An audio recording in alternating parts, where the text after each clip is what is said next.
Bonjour les humains, 28 février 2026, bienvenue si vous êtes nouveau sur la chaîne. Ne vous fiez surtout pas à une seule vidéo, allez voir mes playlists, je traite de tout un tas de sujets très différents. Alors, dans la playlist Jérémie, petit i.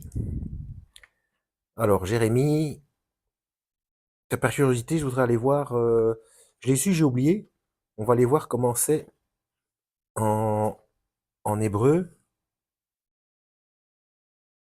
Yirmeyahu, ou Yirmeyahu. Je vous l'ai peut-être dit dans la première vidéo, dans le premier épisode de la playlist Jérémie. Jérémie petit a, mais bon. En fait, ça veut dire Yah élèvera. Donc Yah, c'est le diminutif de Yahweh. Hein. Ou peut-être Yah délira. Donc c'est soit Yah élèvera, soit Yah délivra. Donc Yahweh, c'est je suis, ben, c'est j'étais, je suis, je serai. Ce sont les trois temporalités. Hein. Donc Yah, je, voilà. C'est le premier je conscient de l'univers. Hein. Alors là, je viens de dire une grosse bêtise. Euh, si vous connaissez ma chaîne, vous savez ce qui vient de se passer. Hein. Le premier être conscient de l'univers, le premier je, première conscience de l'univers, bah non, puisque l'univers est un objet euh, et que Dieu est hors espace-temps. Donc voilà, c'est encore un autre level, encore un autre niveau. Donc je suis dans Jérémie chapitre 32 et il est fâché. Il est fâché, hein. Ouais, ouais. Donc on va commencer, parce que je vais pas tout vous lire parce que il est fâché, mais alors d'une force. Je parle du Seigneur évidemment, hein. Je parle du Créateur. Euh, Ils m'ont tourné le dos et non la face, je les ai enseignés, me levant de bonne heure et les enseignant. Bon, c'est une métaphore, hein. Bon, si on va creuser dans le texte hébreu, on va certainement se rendre compte de certaines choses. Hein. Donc si vous ne suivez toujours pas la chaîne Théonopsie, je vous invite à le faire. Vous allez voir, il y a des grosses surprises quand on décortique ça dans les textes hébreux, araméens et grecs. Hein. Donc, moi, je ne vois pas Dieu dormir tous les soirs, aller se coucher et puis se lever de bonne heure pour aller s'occuper des peuples, etc. Non, non, non. Bon, bah, c'est métaphorique. Hein. Il y a certainement d'autres informations là-dedans. Bref. Et ils n'ont pas écouté pour recevoir l'instruction. Ils ont mis leurs abominations dans la maison qui est appelée de mon nom pour la rendre impure. Donc on parle du temple, hein, c'est probablement le premier temple ici. Hein. La date, c'est vers 589 avant le Christ. Donc je ne sais pas si c'est le premier ou le second. Bref, peu importe. Hein. L'important c'est ce qu'ils y font. Enfin, c'est ce qu'ils y faisaient à ce moment-là. Donc ils ont mis leurs abominations dans la maison qui est appelée de mon nom pour la rendre impure. Ils ont bâti les hauts lieux de Baal. Donc les Baals, ce sont, enfin là c'est Baal au singulier, donc il s'agit du même. D'ailleurs on va le voir plus loin, c'est Moloch. Hein. Ça veut dire maître ou seigneur Baal.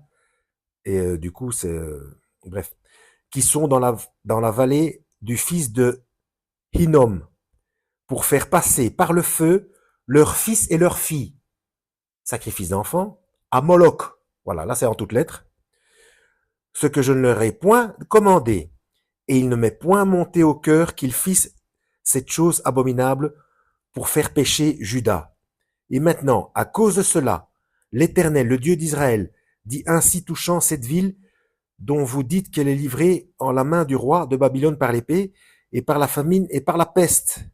Voici, je les rassemblerai de tous les pays où je les ai chassés dans ma colère et dans ma fureur, et dans mon grand courroux, et je les ferai retourner en ce lieu, et je les ferai habiter en sécurité.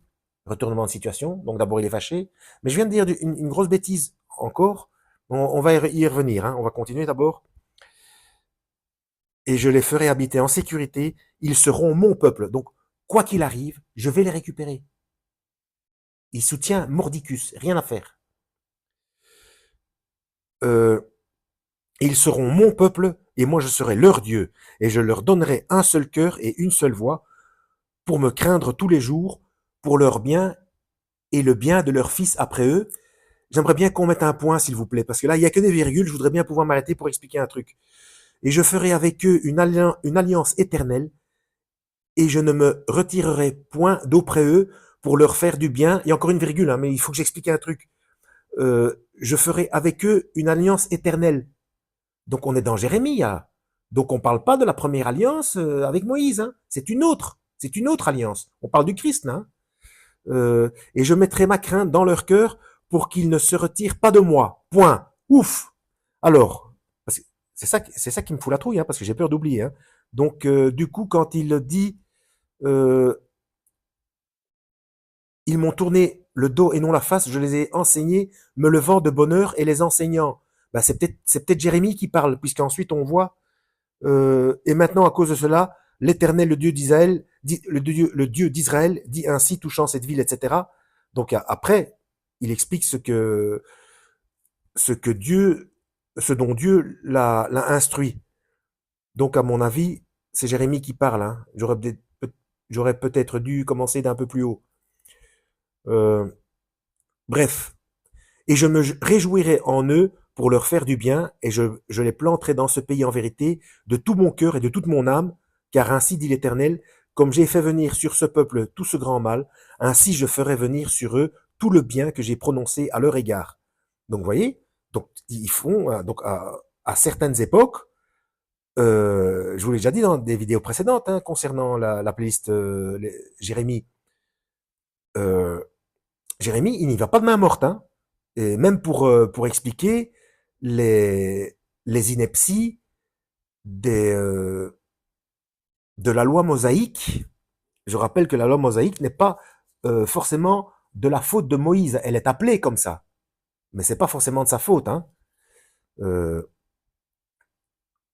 euh, Puisque j'ai déjà dit que apparemment ça a commencé un petit peu puisqu'il y a des gens qui rouspétaient, notamment j'ai oublié son nom, il y a toujours le même qui était toujours en train de rouspéter et de monter le peuple contre Moïse. Et c'est quand Jéthro, donc le beau-père de Moïse, à mon avis, j'étais pas sur place, hein, quand il a dit il faut que tu délègues parce que c'est trop lourd pour toi. Il me semble que c'est là où il y a un petit souci concernant l'élaboration des. Mais bon, bref, quand on décortique en hébreu, on voit bien que Dieu s'est arrangé que quand on creuse les différents niveaux de lecture, que tout est exact et tout est vrai. Donc voilà quoi, la Bible est vraie, il n'y a pas à conjecturer. Hein. Euh, Car ainsi dit l'Éternel, comme j'ai fait venir sur ce peuple tout ce grand mal, ainsi je ferai venir sur eux tout le bien que j'ai prononcé à leur égard. Et on achètera des champs dans ce pays. Vous allez voir pourquoi je veux absolument continuer. Dans ce pays dont vous dites qu'il est une désolation, et de sorte qu'il n'y a ni homme ni bête, il est livré en la main des Chaldéens, on achètera des champs à prix d'argent, et on en écrira des lettres, les lettres, et on les scellera, et on le fera attester par des témoins dans le pays de Benjamin, et aux environs de Jérusalem, dans les villes de Juda et dans les villes de la montagne, dans les villes du pays plat et dans les villes du Midi, car je rétablirai leurs captifs, dit l'Éternel. Voilà, dans les villes du pays plat. Donc voilà, j'ai la preuve, c'est biblique. Tout ça, ça passe en Belgique. Voilà. C'était juste pour ça. Voilà. Il y a encore quelque chose d'intéressant plus loin? Jeter un œil. Ouais, on va aller dans le chapitre 33. Hein. Parce que ce qu'il faut comprendre, c'est que Jérémie, il explique tout ça. Il dit tout ça alors qu'il est en prison. Hein. Donc parce que les dirigeants là d'Israël lui reprochent de dire des malheurs, de, de prévenir des malheurs qui vont arriver sur le peuple. Bref, il est en prison, mais ça lui est complètement égal. Il balance la vérité. Hein. Alors, et la parole de l'Éternel vint à Jérémie une seconde fois, lorsqu'il était encore enfermé dans la cour de la prison, disant, ainsi dit l'Éternel qui fait cela, l'Éternel qui se le propose pour l'effectuer, l'Éternel est son nom, crie vers moi, je te répondrai et je te déclarerai des choses grandes et cachées que tu ne sais pas. Car ainsi dit l'Éternel, le Dieu d'Israël, touchant les maisons de cette ville et touchant les maisons des rois de Juda, qui sont renversés à cause des terrasses et à cause de l'épée, ils s'en vont pour combattre contre les Chaldéens, pour remplir les maisons des cadavres, des hommes que j'ai frappés dans ma colère, dans ma fureur, et à cause de toute l'iniquité desquelles j'ai caché ma face de cette ville. Donc l'iniquité, là on comprend un peu mieux, parce que quand on lit comme ça le mot iniquité, on comprend pas très bien ce qu'il en est, mais quand on précise, voilà, faire passer par le feu leurs fils et leurs filles à Moloch, les sacrifices d'enfants, on voit tout de suite que l'iniquité, c'est pas simplement les péchés, c'est pas simplement lorgner sur une jeune fille, ou vous voyez ce que je veux dire. C'est quand même... bon, bref. Voici, je lui appliquerai, là ça devient intéressant, je lui appliquerai un appareil de pansement et des remèdes. Je les guérirai, donc de leur iniquité, et je leur révélerai une abondance de paix et de vérité, et je rétablirai, oh, Brubelgame, tout le monde descend, euh, je rétablirai les captifs de Juda et les captifs d'Israël. Donc, là, il prévient que tout le monde va être... bon, là, vous allez me dire, oui, il s'agit de Babylone, hein, quand ils ont été envoyés à Babylone. Je trouve plus le verbe. Déporter, la déportation, voilà. Mais pas que, hein, je vous ai déjà montré dans d'autres vidéos qu'on parle également de la... c'est dans toute l'histoire, et puis la Shoah, etc. Hein.